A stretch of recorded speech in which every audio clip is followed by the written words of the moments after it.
இவர்கள் முன்னெச்சரிக்கையாக செயல்படுவார்கள். ஒரு லாங் டேர்ம் பெனிஃபிட், பொதுநலன் கருதி செயல்படுவது அதெல்லாமே இவர்களிடம் காணப்படும்.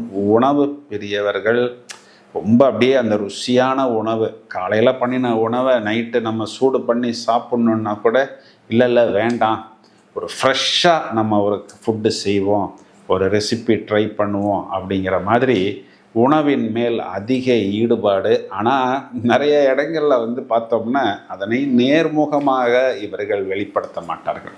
தம்பிக்கு நீங்கள் ஒரு நல்ல ஃபுட்டு கொடுங்க, தங்கச்சிக்கு ஒரு ஃபுட்டு கொடுங்க, இல்லைன்னா என் ஒய்ஃபுக்கு ஒரு நல்ல ஃபுட்டை நீங்கள் ரெடி பண்ணுங்க அப்படின்னு சொல்லி மறைமுகமாக இவர்களுடைய தேவையையும் இவர்களுடைய ஆசையையும் அந்த இடத்தில் இவர்கள் வெளிப்படுத்தி விடுவார்கள். ஃபினான்ஷியலாக வரும் பொழுது சில நேரத்தில் கொஞ்சம் அதிகமாக கடன் சுமைகளை இவர்கள் சுமக்கிறார்கள். இவர்கள் எதெல்லாம் பாக்கியம் அப்படின்னு நினைத்து போறார்களோ அதெல்லாம் இவர்களுக்கு ஒரு சுமையாக கடனாக வருகிறது.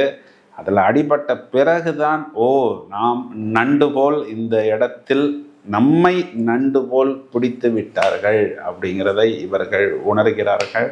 நிறைய அரசாங்க வேலைகள், டீச்சிங், பேங்கிங், உயர்நிலை, உயர் பதவி, சர்வீஸ் ஓரியன்டட், ஒரு வாத்தியார் ஒரு விஷயத்தை கற்றுத்தருகிறார் அப்படின்னா அந்த மாணவர் திரும்ப நம்மிடம் இந்த விஷயத்தை கொடுக்க போகிறார், நமக்காக இதை செய்ய போகிறார் அப்படிங்கிற எதிர்பார்ப்பெல்லாம் எதுவும் இல்லாமல் பூரணமாக தங்களிடம் இருக்கக்கூடிய விஷயத்தை, வித்தையை மற்றவர்கள் ஒரு பெனிஃபிட் அடைய வேண்டும் அப்படிங்கிற ஒரு சேவை மனப்பான்மையுடன் இவர்கள் இருப்பார்கள். அதனால தான் இவங்களெல்லாம் பார்த்தோம்னா அரசியல் எல்லாம் இந்த நாட்டை காக்கக்கூடிய